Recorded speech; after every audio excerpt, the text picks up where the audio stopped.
So, guys, I wanted to start this session with introducing myself. So, my name is Lisa. I'm an industrial designer working in the industry since 2017.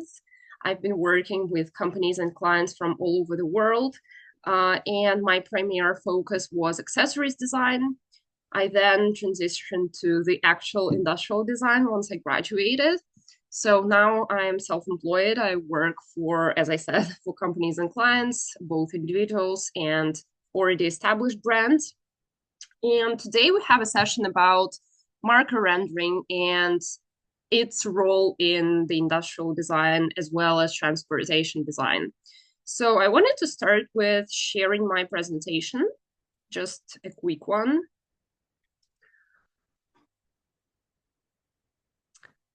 So yeah, if we talk about marker rendering and just sketching in general, first of all, you need to understand what materials you will need to do that. The basic combination would probably be liners. Microns is like the most popular brand, but you can choose whatever brand is accessible to you because I know that not in all of the countries Micron is sold. Then the very, very basic pack of markers can be just 3 shades of gray. I would highly recommend you choose a very light shade, which is usually cool gray or any other gray one. Then cool gray 3 and cool gray 5 is my personal preference. Um, it's like a basic kit for you to start sketching. Of course, if you can get a bigger package like these ones that you see here, it's definitely better, but it's not necessary, you know? And then for some additional touches, you might also need some color pencils, which is an optional thing. A ballpoint pen in white color is also a good thing to add some lights to your drawings. But again, it's just an additional thing. So I wanted to start with pointing out the importance of the line work and perspective, which is extremely important because this is like the fundamental thing. If your perspective and if your line work is not in place, if it's rough, if it's dirty, if you can't get the overall shape of the product visualized in lines, there is no point in moving to the actual marker rendering, to be honest, because markers will not help you. And I will prove that to you in my next slides. So these examples that you see on the slides are good examples of what you should probably go towards. So this one on your left is a pencil sketch in blue color.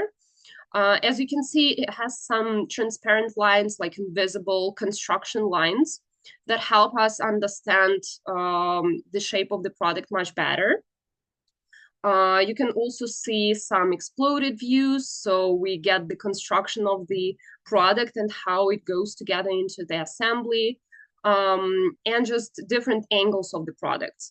So this is like the very, very basic thing you should do in your sketches. I know that there are a lot of designers who start marker rendering from the very first angle that they sketch. It might be a side view or something. For me, it doesn't make much sense because, like, marker rendering is not a primary thing that designers do, you know? So we brainstorm a lot in different, very, very dirty pencils or pen sketches until we get to the final rendering. Of course, marker rendering can play a different role in the design process. Oftentimes, and like initially, it was meant to be a very fast way of visualizing the shape in a more like three-dimensional way. But I at least am convinced that if you do sketches like this ones and the shape is not super, super complicated, it's even enough to keep it this way. Like you don't need sometimes marker renderings to kind of show your idea, you know? This example on your right is another cool example of how a constructional drawing looks like. So by constructional drawing, I don't mean like dimensions on technical drawings necessarily. This is a sketch, but it shows very, very clearly what sides of the product um, we show, right? So you also see some transparent lines, some guidelines that also help you understand how the shape will be built. And then, as I said before, if your line drawing is good, if it's clean, if it's clear, if it's constructionally correctly, like perspective correctly, perspective, you know what what I mean, what I'm trying to say. Like if the perspective is correct, then your marker rendering will also have a chance to be good.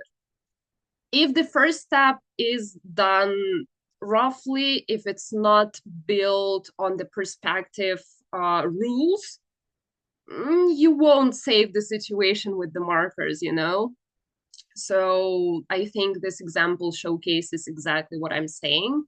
When the shape is clearly showcased, markers just add additional volume and help you understand the shape even better. Also, the difference between different parts. This is also another advantage of using markers or any other rendering techniques like Photoshop, whatever you use, to kind of differentiate a part from part, you know? There are, as I said, there are different sketching techniques when it comes to markers. Sometimes it's not even necessary to cover the whole sketch with the markers. Sometimes it's just needed to kind of point out your attention to a particular part or a particular element. So, for example, on your right, you see the sketches that mostly have the rendering like approach in the water part, if that makes sense. So the author of this product needed to visualize where water or whatever liquid it is, where it goes in the product.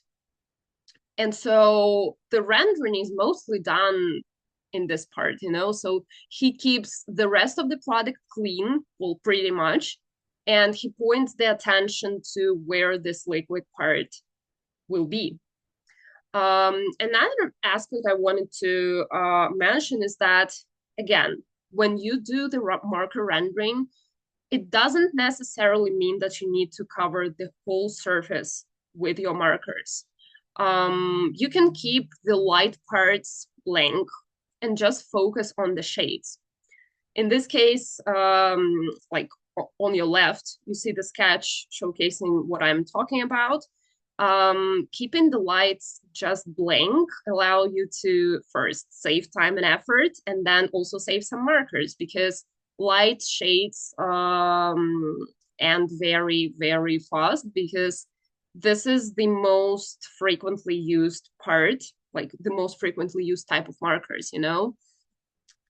Because in my rendering processes, and I know that everyone has their own process, I guess, I always start with the light parts. So I take the lightest marker first, I cover the shades, and I kind of organize my shading work with the lightest marker possible.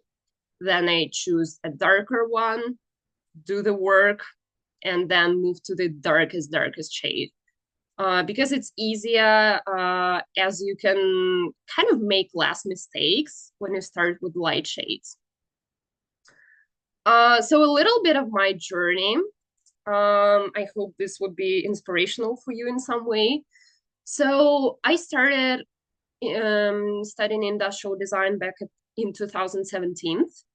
And I studied in Ural Federal University in Russia. And at least in my country, every university has their own approach. And in our program, we didn't have a sketching class. The university program in Russia in general is very academical. So no matter whether you study architecture, fine arts, or design, you will always have painting classes, drawing classes, but you will be studying like how to draw ancient sculptures, how to do still lifes and stuff like that, which has absolutely no connection with design and what you will be doing there. So we didn't have any sketching class, like industrial design sketching class during all time of my program, which was really unsatisfying, but we kind of spent time in a different way, you know? So by the end of the first like freshman year, we already started doing some projects, and obviously we needed to sketch our ideas. And I really struggled with it, even though I was pretty good at constructional, like abstract constructional drawings, like composition classes. But industrial design in the actual sense is slightly different, you know? So I really struggled with visualizing my ideas properly. And in May of that year, of that freshman year, I realized that I just need to change it. Like, I can't continue this way because I'm going to be struggling during the rest of the 3 years that were left for me at the university. So I started a 30 days challenge. It was like my personal challenge for myself. So I made myself sketch some random products, designing them in my sketchbook. So I never really took a product and sketched it the way it looked like. Maybe this made my learning process a little bit slower than it could have been. Who knows? But for me, it was absolutely dull, and it didn't make any sense to just sketch what I see around myself. So I always tried to kind of create some ideas, you know? So I started this challenge. I completed it. It was hard because I also had some exams going on. I also had some projects to finish for the university. But I was really proud of myself that I just did it, because this really helped me understand that sketching can be faster and I can become more fluent with what I sketch and how I sketch with the time and practice, you know? So this was one of my first attempts of this 30 days challenge. As you can see, it's super, super rough. There are some perspective issues and whatnot. But I continued. I knew that I just need to push that barrier in my head and in my hand as well. So this is a little bit of a different product, which was done in July of the same year. So like 1.5 months later.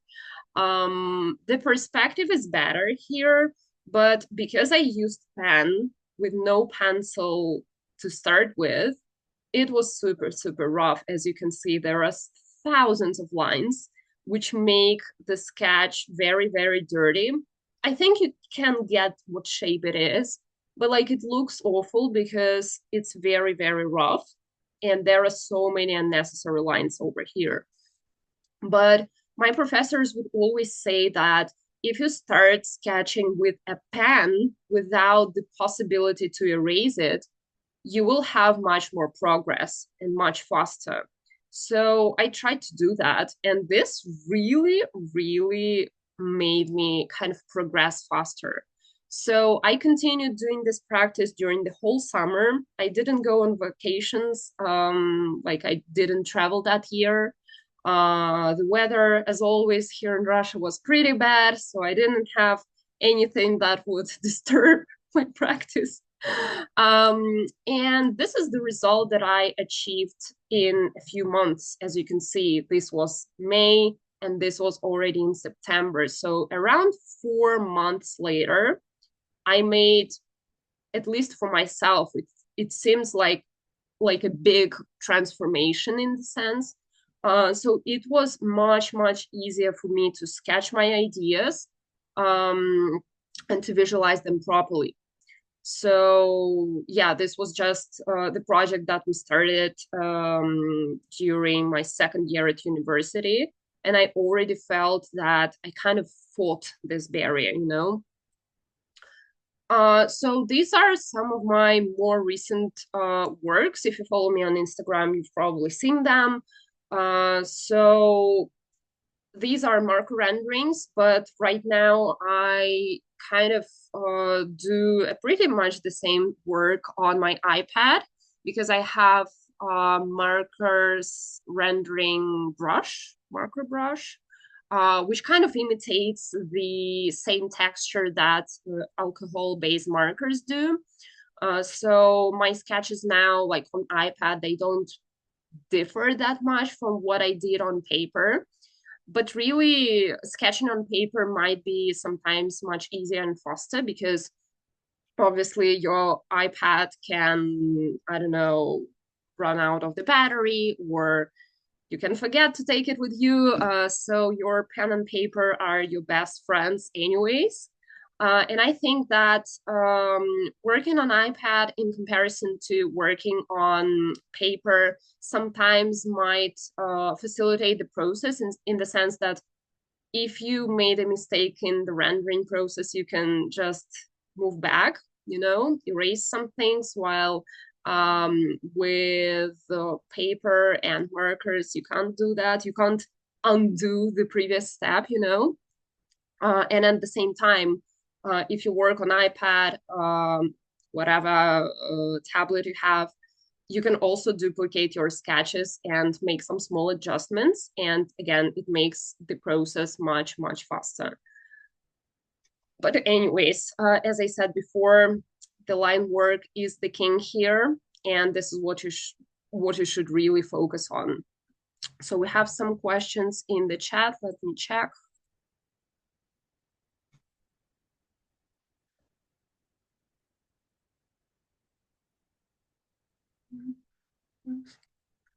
How to show better the works in your portfolio.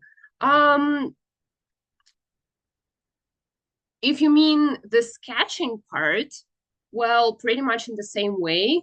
For the sketches, it's usually valuable to show what you had previously, like in the very beginning of the design process, meaning super, super rough line, like pencil sketches in the very beginning, and show the progression, how they transformed from this super rough doodles all the way um, to the final like marker rendering. This is usually very valuable because this kind of proves in the sense that this was your original design process, because I know that the majority of companies and clients, if they only see the final sketch, the final 3D model, they kind of trust less because they don't see how your ideas evolved. And sometimes it can look like you've stolen the idea in a way if you just share the final look. While when you show how you thought during the whole design process, why you made certain decisions, this really builds trust. And I always got so much of the positive feedback when I shared again the evolution of my ideas and sketches from super rough ones all the way to the final idea. So this is pretty much why. So now we have a video I wanted to share with you. So this was done by VibeHub. And let me just pause the demonstration of the screen and let me reshare it once again. 1 second, please. Oops.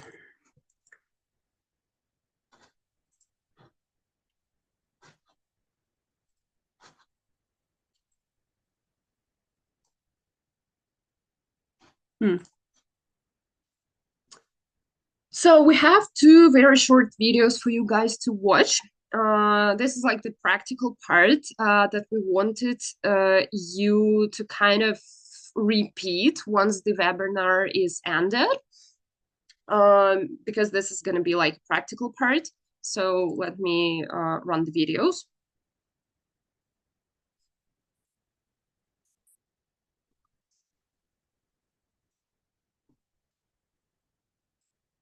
So as you can see, this is like a standard package of gray shades of the markers. You don't necessarily need to have them all. You can just have 3 or 4, and that would be entirely enough. Again, you can use a ballpoint pen, some white pens and pencils to add some lights. But as I said, most of the time, if you keep the light areas of your sketch just blank and you don't cover it with anything, that would look more, I would say, more minimalistic and less worked out in a way. So the sketch will be more fluid. And yeah, it just looks much faster than something like an art piece that it's obvious that you dedicate lots of time and effort to complete. Um, but again, if you covered some areas with some darker shades, you can definitely use some light pencils or pens to kind of adjust the mistakes that you've made. Um, and here we have another video, like a time lapse of how you can roughly sketch a car. So as you can see, line work comes first. Remember about the rules that if it's this type of car, you need to keep 3 size of wheels in between your wheels in order to make a proportional side view. So here he's using a pencil to sketch a car initially.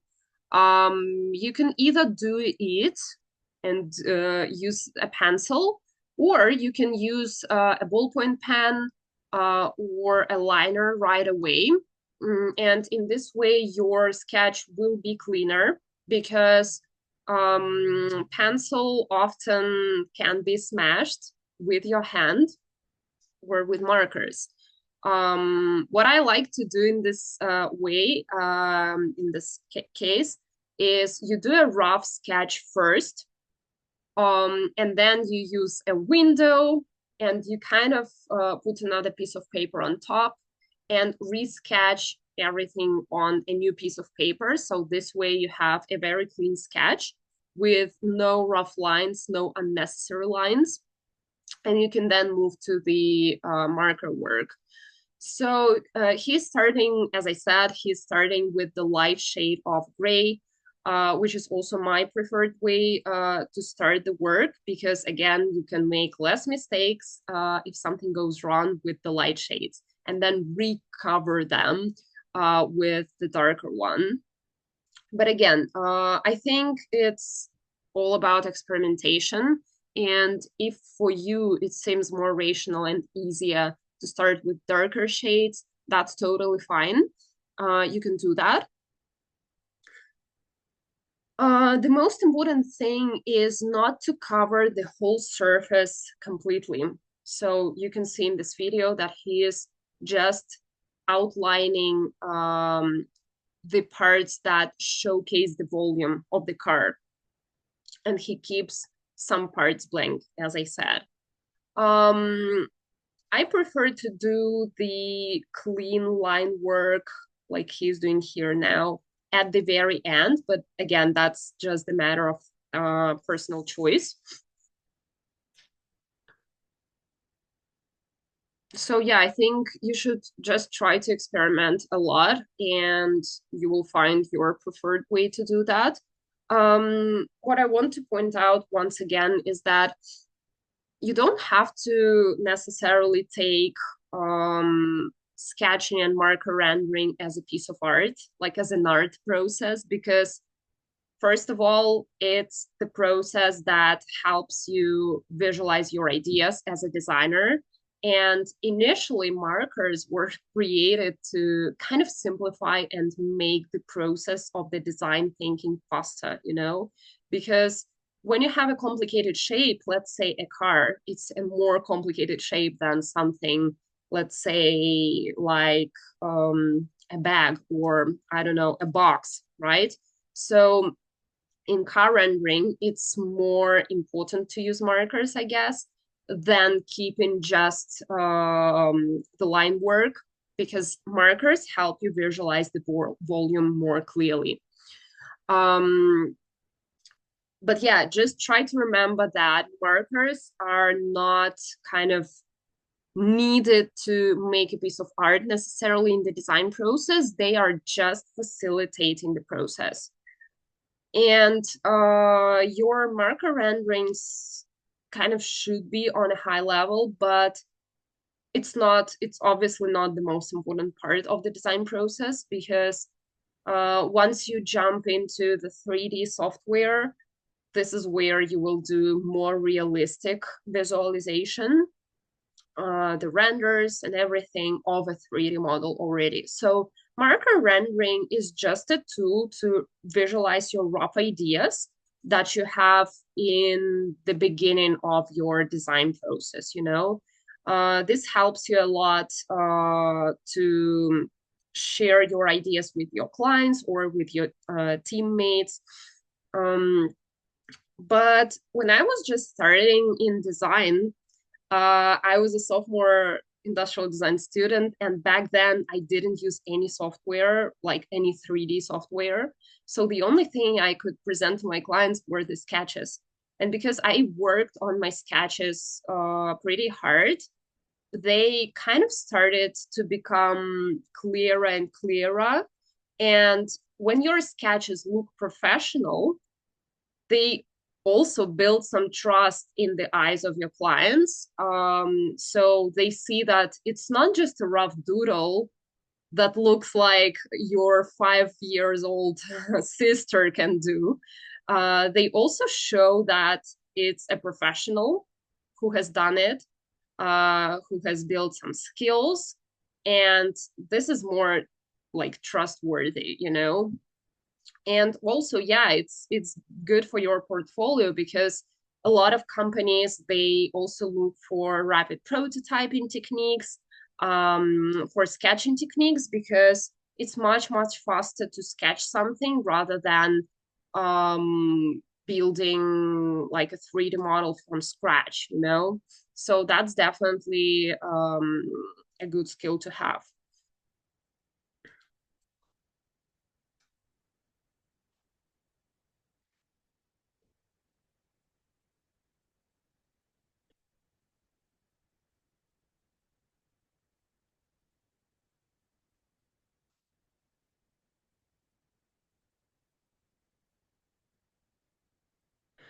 Yeah, so I'm looking at the question in the chat.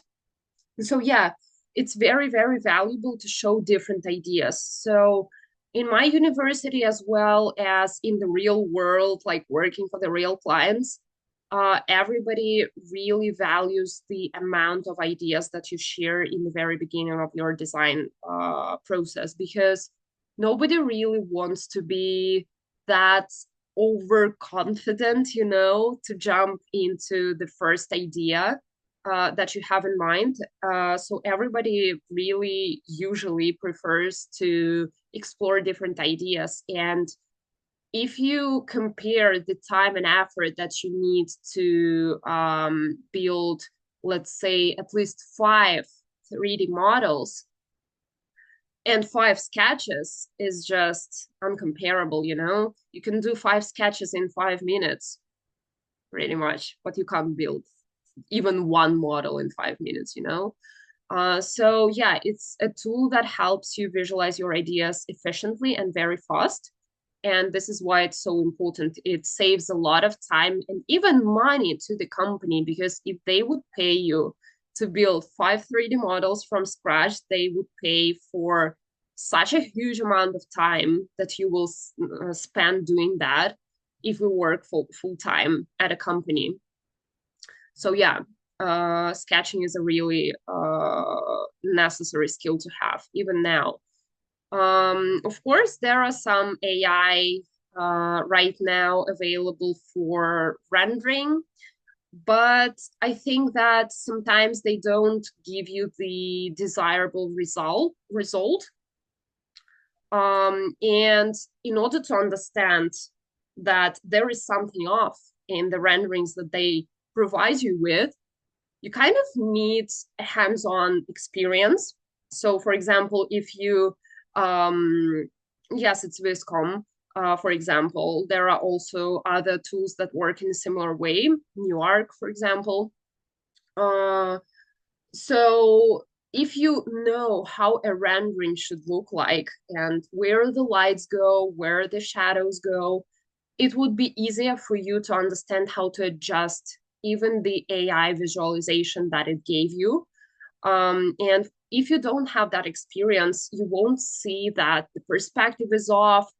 So, it's better to start learning all of that yourself first, so then, even if the technologies progress very fast, you can still adapt to it, but not vice versa, I would say.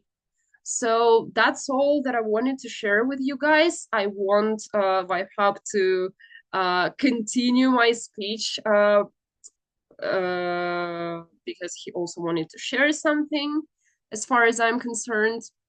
So, yeah, you can also continue asking um, the questions in the chat or turn your microphone on.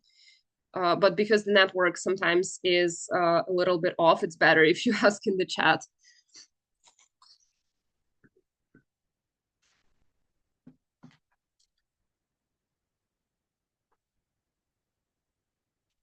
So, Vibehub, are you here? Oh, he's facing some issues with the connection. Okay. Hi, I'm audible. Yeah, yeah, yeah. Yeah, it's better now. Okay, yeah.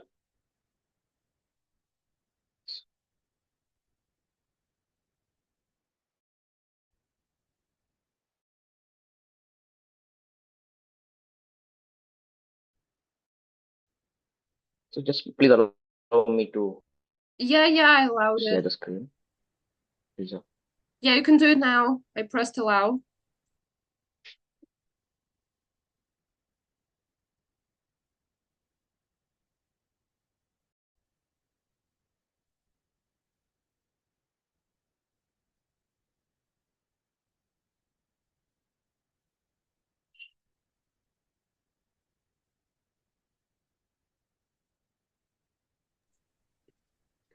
So while you're starting the demonstration screen, let me answer the questions. Which one is more attracting clients on product design, hand sketch, or modeling by software? If you're asking about sketching in particular, it doesn't really matter what tool you're using because the most important is how you use it. So it doesn't really matter whether you sketch on paper using, I don't know, ink, or if you sketch on iPad using like digital pencil. It doesn't really matter unless you showcase everything very clearly. For clients, if you put yourself in their shoes, they have absolutely no idea what rendering techniques are there. So they just want to get impressed but by what they see, but they don't even usually see the difference between 2D and 3D software. I often get asked to do three-dimensional sketches, which I always laugh about because there are no three-dimensional sketches. Well, there are some software that allow you hi, to kind of sketch on Lisa. different levels. Hello, Uh, but it's a different thing. hello. Yeah, yeah, yeah. You're audible. Yeah, I'm audible. Okay, okay. Yeah, sorry to interrupt. And Hmm. I found some network glitch. I had changed the network. So is the screen visible? Yeah, yeah, yeah, yeah. Yeah. So you would like to continue, or should I go ahead with this? Let me answer the last question now. So, Yeah. what type of pen can we use for base sketch? I think Big has smudging issues after applying marker on it. Yes, yes, yes, yes, you're right. So I would say if you use Micron, they don't smudge. Or I guess you should look for water resistant, waterproof liners.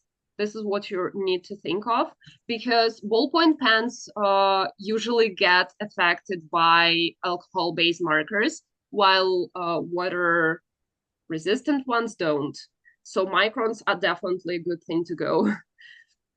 How can markers be used to accurately represent various materials? You can actually find a picture in the internet of the texture of the material, and you can, well, what I at least do is, let's say you need to visualize a wooden texture. I would find the right marker that represents the color, first of all. Let's say it's this beige color. I would cover my product with it, but then I would use either colorful liners or color pencils to add the like the texture, the actual texture to replicate it. Um, and in this case, yes, having a reference is very, very important because without it, you would probably go a little bit far from what other people would have in mind thinking of that texture, if that makes sense. So, of course, there are different examples in the internet of how you can visualize different textures like wood, I don't know, metal. So it's the matter of practice, but of course, having a kind of a reference in front of you helps a lot. So yeah, guys, continue with the questions, but we will get back to them a little bit later. So yeah, Vaipap, go on. Giving the wisdom, and it was really amazing. A lot of guys have idea, and we are looking forward for the work from you guys. Okay, so you can draw it, you can work upon it, and you can DM us, DM me or DM Lisa, and we'll see how you have progress with this. Simultaneously, it's good thing that we have this courses for you.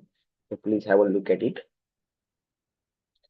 So it is starting from 1st of October 2024, and actually it's not five, it's three. And why these are the courses? So these are the things which we are going to provide you certificate, and you can get an internship by working with us. Because the package you are getting is very good as compared to the affordable price. So you can have a look at the courses now. So these are the automotive design, the product design, and then those who are preparing for the colleges in India for design for masters or bachelors or for abroad, you can go for this. Okay, the third. Now what it's covering. So firstly, it will cover the design sketching. You can see the line quality, line weight, perspective, everything. You can drop a message or you can ask the question, guys, if you're having any query regarding the course. Okay. So in design sketching, you can have a look at this. These all things will be covered. Okay. Then Photoshop rendering, you can see the process right top to the bottom. You can see this. So next is like the Blender modeling. So in product and automotive design course, you will going to learn this all this Blender from scratch. Okay, these are the topics will be there, and likewise the product design will be covered by Lisa, and all like introduction to design process, markers, market research, the sketching fundamentals, ergonomics, which are the interesting and important topics should be covered in design. So that whole would be covered in it. Simultaneously, all the skills about the renders, you are going to learn the marker rendering as well. Today we have seen one demo, and it will be in more enhanced way. You are going to learn it. Okay. About these exams, till now more than 70 students has got into IIT and NID under our mentors. Okay, so we are full confidence about it. So you can join it. Okay, if you're having any question about these exams, you can ask. Now about the duration and fees, you can see all courses would be of 3 months, and the fees are like this 21,000 or 250 USD. Okay, how to join it now? Okay. Now we just simultaneously, yeah, about the launching, we are launching these all new courses sooner and in upcoming months. You can simply go to website www.miglioredesign.com. You can select the course which you are interested, and you can join over there. You will receive the invoice. Okay, and simultaneously, if you having any question regarding or if it is not working, then you can DM us. We'll share the process and every every details is there.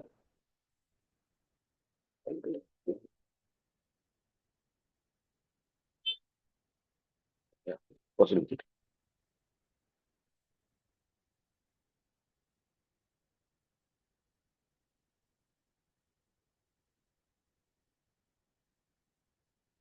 Yeah. So those who are interested and learn with us, you can simply go over here. Let's suppose you are interested in this product design class of Blizzards. You can simply go and join now, and you will see all details over here. And likewise, you can proceed. So every details is there. And yeah, so guys, if you're having any query, you can ask, you can turn on your mic, you can drop a message. And we are here. If you're having any other interested thing in your mind, we'll have the free webinar, free workshop around it. So looking forward from you guys. Thank you. Lisa, you would like to add something? Yeah, thanks for the course's introduction.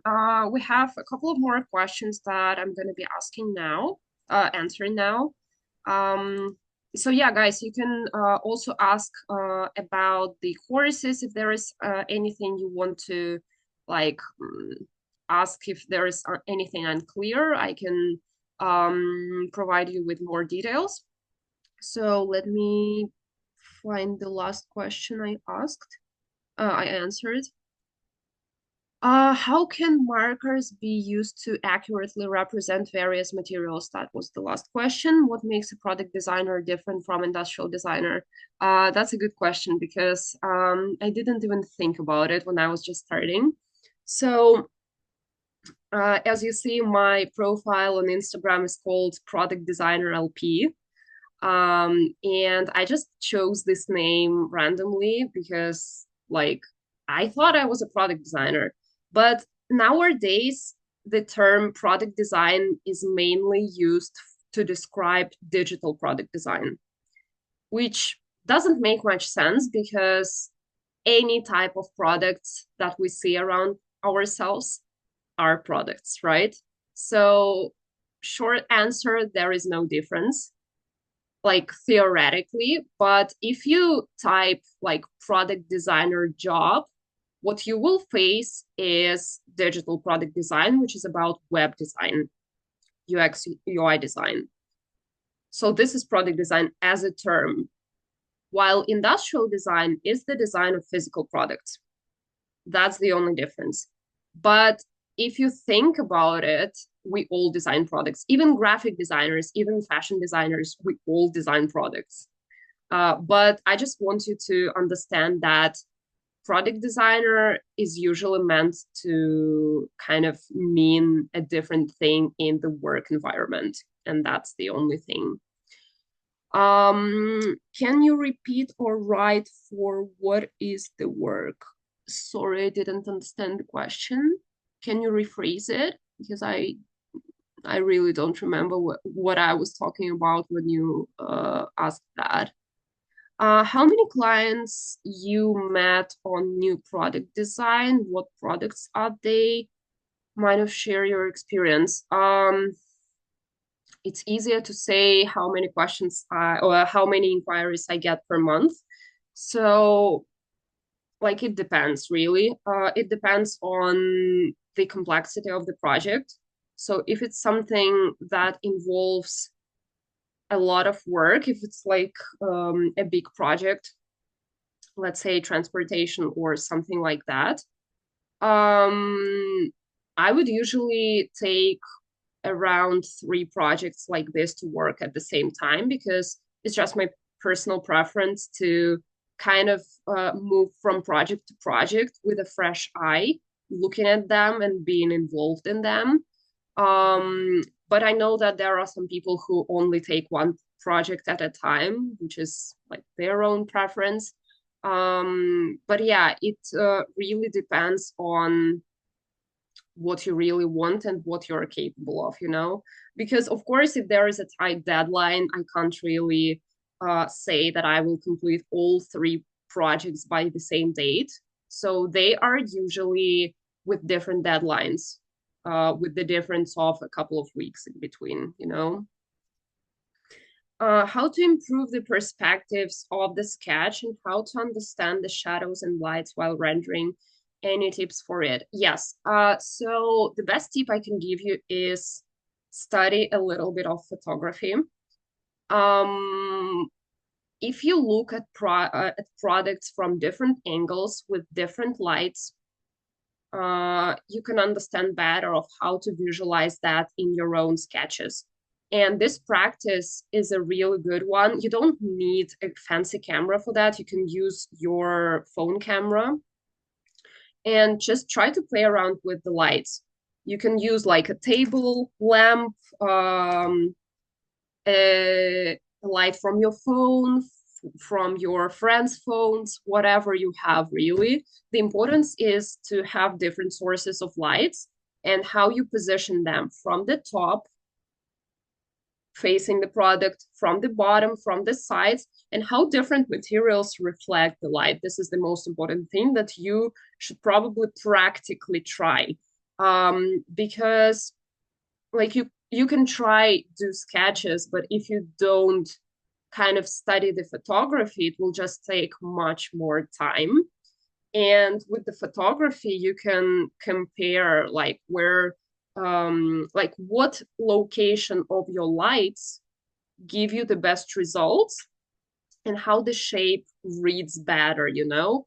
And this will be also very valuable for you when you come to the 3D rendering stage, because there you will do the same thing. You will set the light in the scene, but digitally, you know, but you will do the same process as you do with real lights. So if you practice that, it will definitely help you both in sketching and in digital rendering.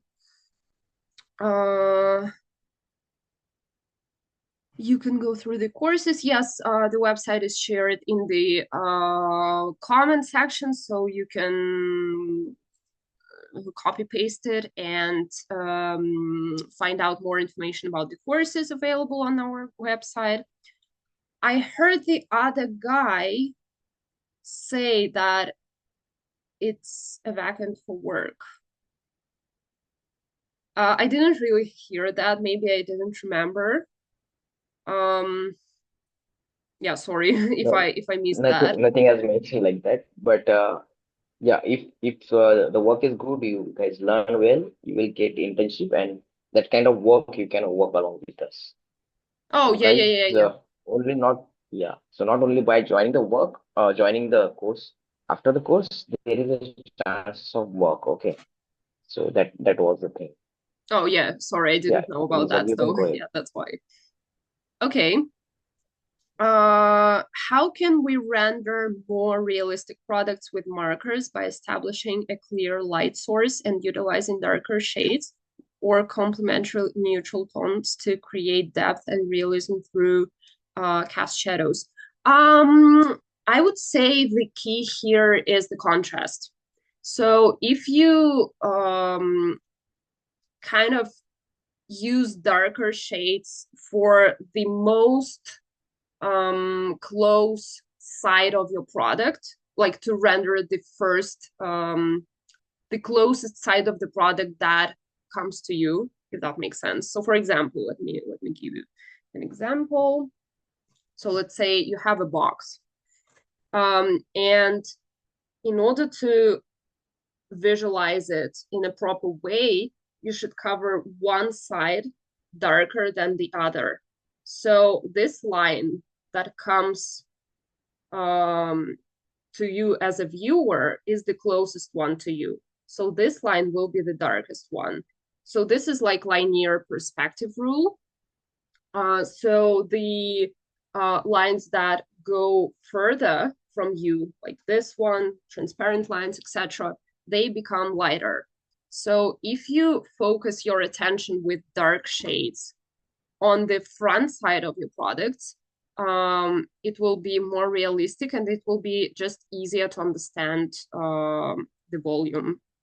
And yeah, a pretty big contrast between the lights and the dark sides, the dark shades, also gives a more, I would say, like a bolder look. So yeah, through this technique pretty much. And yeah, again, as I said, studying photography and how the shades go in photography also will help you understand like what sides should be darker, which one should be lighter. So that's all for the questions. I assume that we can finish the session on this positive note. I hope it's positive. So, guys, you can always reach out to me on Instagram or to Migliore Design Instagram as well, and we can answer all of your questions. We are also launching the course of product design and automotive design very soon, October 1st in particular. So you can definitely join that. It's for absolute beginners as well as for someone who already knows something in design. So in the previous group of students, we had guys who have just started studying industrial design and those who already graduated, because we will be working on projects that involve a pretty deep research. And these projects are very unique for everyone. So everyone chooses their own topics, and we kind of guide you through the whole process from start to finish. So yeah, whatever level you are in, you can definitely join and learn some things. So yeah, hope to see you join our courses, and yeah, definitely reach out to us if there is something unclear left. So I'm gonna pause the recording now and see you soon, guys.